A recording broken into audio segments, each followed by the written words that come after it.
নাহমেদুহু ওয়া নুসাল্লি আলা রাসূলিহিল কারীম আম্মা বাদ। যাই হোক, আমি শাহিন এবং আরিফুলকে দেখলাম তারা খুব স্পিডে বা জলদি নামাজটা পড়লো। আমি জানতে চাই কী কারণে তারা এত স্পিড বা জলদি নামাজ পড়লো। ওয়াগারা আছে তাই না? তোমরা কি? হ্যাঁ, আমি জানি সাধারণত এখনকার ইয়ার সিজন, ওয়াগারা সিজন তো ঠিক আছে, এটা আমি জানি সাধারণত। কিন্তু তোমরা কি জানো, যদি আমরা পরিপূর্ণ স্পিডের সাথে নামাজ পড়ি তো আমাদের নামাজটাই বাতিল হয়ে যাবে। আমরা আল্লাহ তাআলার কাছে দিতে এসে যদি আমরা নামাজটাই আমাদের না হয়, তাহলে সেই নামাজ পড়ে কী লাভ হবে ভাই বলো?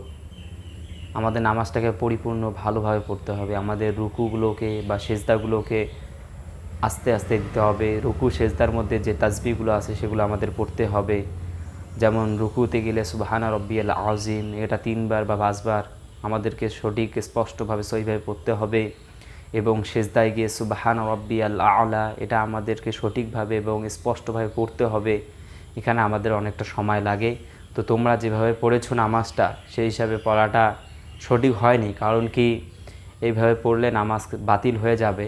আল্লাহ তাআলা এই জন্য কোরআন শরীফে বলছেন, ইয়া আইয়ুহাল্লাযীনা আমানুস্তাঈনু বিস-সাবরি ওয়াস-সালাহ ইন্নাল্লাহা মা'আস সাবিরিন। তোমরা নামাজটা ধৈর্যের সহিত পড়ো। এই জন্য আল্লাহ তাআলা সর্বপ্রথম সবরের কথা এনেছিলেন। এই জন্য তোমরা যদি সবুর করে ধৈর্যের সাথে নামাজটা আদায় করেন, তাহলে আল্লাহ তাআলা নামাজটাতে খুব খুশি হয়ে যাবেন এবং এই নামাজের বদলায় আল্লাহ তাআলা আপনাদেরকে জান্নাতবাসী করবেন। কিন্তু কেয়ামতের দিন এই সর্বপ্রথম আমাদের নামাজের হিসাব হবে ভাই। তাই আমরা নামাজটা যেন খুব সুন্দরভাবে, সুস্পষ্টভাবে এবং ধীর সহিতভাবে আমরা পড়তে পারি। আল্লাহ তার জন্য বলছেন, ইন্নাল্লাহা মা'আস সাবিরিন। যারা ধৈর্যের সহিত যে কোনো কাজ ইসলামের মধ্যে করবেন, তাদের কি আছে ভাই? পুরস্কার আছে। ঠিক আছে, তো আমরা নামাজটাকে আজ থেকে ধৈর্যের সহিত পড়ার চেষ্টা করব। ঠিক আছে, আগামীতে যারা খুব স্পিডে বা তাড়াহুড়া করে নামাজ পড়ে, তাদের জন্য এই ভিডিওটা, তারা যেন খুব আস্তে এবং ধীর সহিতভাবে নামাজ পড়ে। নামাজের জন্য সূরা বাকারায় অনেকগুলো আয়াত আছে, আয়াতগুলোতে আমাদের ফলো করতে হবে। আমাদের সূরা বাকারার 43 নম্বর আয়াতে আল্লাহ তাআলা কি বলছেন নামাজ সম্বন্ধে? আল্লাহ তাআলা বলছেন, তোমরা নামাজ কায়েম করো, যাকাত দাও এবং রুকুকারীদের সঙ্গে রুকু করো। আমাদের কি বলছে? নামাজ কায়েম করতে বলছে এবং যাকাত দিতে বলছে এবং রুকুকারীদের সঙ্গে রুকু করতে বলছেন। যারা রুকু করে তাদের সঙ্গে রুকু করতে বলছেন আমরা। ঠিক আছে, 43 নম্বর আয়াতে আছে এবং সূরা বাকারার 45 নম্বর আয়াতেও আছে যে তোমরা ধৈর্য ও সালাতের মধ্যে সাহায্য প্রার্থনা করো।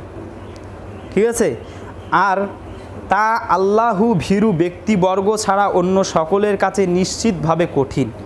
যারা আল্লাহকে ভয় করে তাদের সর্বপ্রথম কেয়ামতের দিন, যেদিন কেয়ামত হবে, আমরা সবাই জানি কেয়ামত একদিন হবে। আজ মৃত্যুবরণ করতেই হবে। কুল্লু নাফসিন যায়কাতুল মাউত। মৃত্যুর স্বাদ সব প্রাণী বা সব ব্যক্তিকেই, যাদের জীবন আছে তাদের মৃত্যুবরণ করতে হবে। আজ নয়তো কাল আমরা কবরে যাব। কিন্তু কবরে গেলেই কি আমাদের জীবন শেষ?